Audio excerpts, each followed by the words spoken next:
Hi lovelies, welcome back to my channel. If you're stuck for the first time, you're welcome. My name is Shalona, and on this channel we create content on faith, on nursing, on health, as well as makeup. So these are the kind of contents you're looking out for. Please don't hesitate to like, to share, as well as subscribe to the channel. And in today's video, we're going to be looking at a quite common condition that affects a lot of men and women. You might not notice that a woman is suffering from it because we have a way of maxing it, okay? But for men, it's easy to spot that if this man, is experiencing this. Now, I'm talking about nothing other than alopecia. Now, the full name is alopecia areata, but you can also call it alopecia, and that's fine. Now, alopecia is an autoimmune condition that affects the hair follicles of the individual. Now, what I mean by that is an autoimmune condition is simply a condition whereby the body's immune cells or immunity fights against the body's own cell. That is, the immune system that is supposed to attack or fight against foreign bodies is now fighting against the body's own cell. So it sees the body's own cell as a foreign body.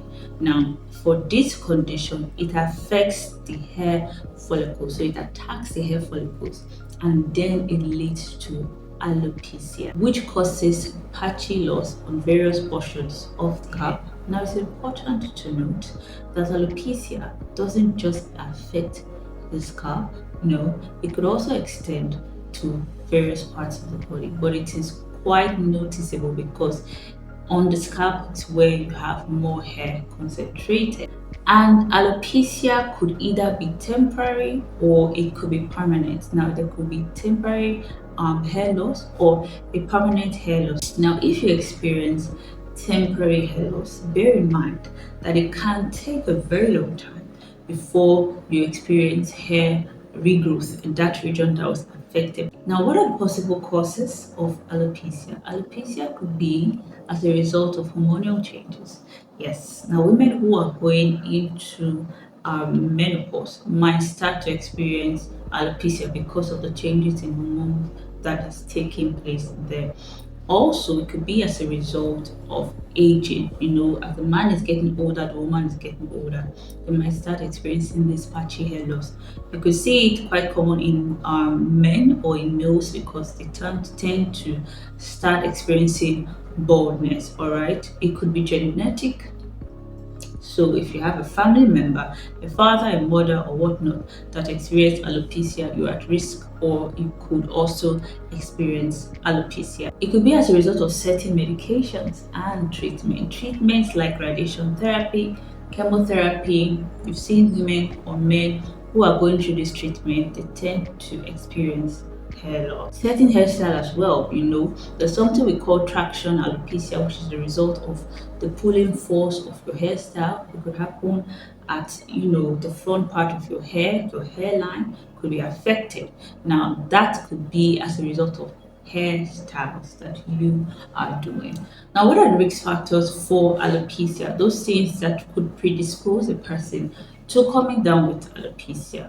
One is lupus. It's a condition called SLE. Now, someone who has that, I've seen a lot of patients who have SLE, and usually they experience alopecia. Another, it could be as a result of stress. Stress can do a lot. Stress can do a lot to an individual. One thing it could cause is hair loss, poor nutrition as well. If you're not eating a balanced diet, definitely, because the hair that grows is being supplied nutrients from the food that we eat, and that's how it's able to grow. So if you're not eating well, definitely alopecia could set in. Family history of alopecia and also a significant weight loss could predispose you to having alopecia. Now, what are the symptoms of alopecia? Definitely, there's going to be gradual thinning of the hair. If you used to have full, thick hair, it could end up start getting thinner and fragile, and this could indicate alopecia. There could also be presence of patchy bald spots. You just start seeing spots in some regions of the scalp, as well as sudden hair loss. Now, how do we prevent this condition? Except in situations whereby it is hereditary it can actually be prevented. When it comes to styling your hair, be very careful with the kind of styles you do and how much traction you impose on your hair.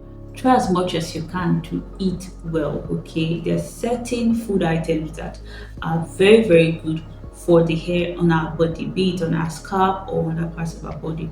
Foods that are rich in protein, they're very, very good. Try as much as you can to rest, okay? Not every time work, work, work, work, work. Take out time to rest because, like I said, stress could trigger alopecia. Also, it's important to find out the medications you are taking or the treatment you're undergoing if it could predispose you to having alopecia so that the right form of action can be taken.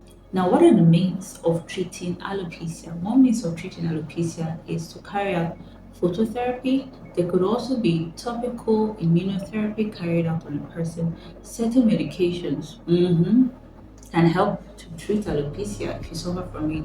Also, there could be what we call plasma, platelet-rich plasma, which is a PRP method. Okay, and my advice for you is prevention is better than cure. Women, we style our hair a lot, so many kinds of braids and all, ensure that it's not too tight. With that, we come to the end of this video. I hope it was helpful. If there's anything I left out or if you have any question or recommendation, please leave them in the comment section down below. Until I see you next time, bye lovelies, and God bless you.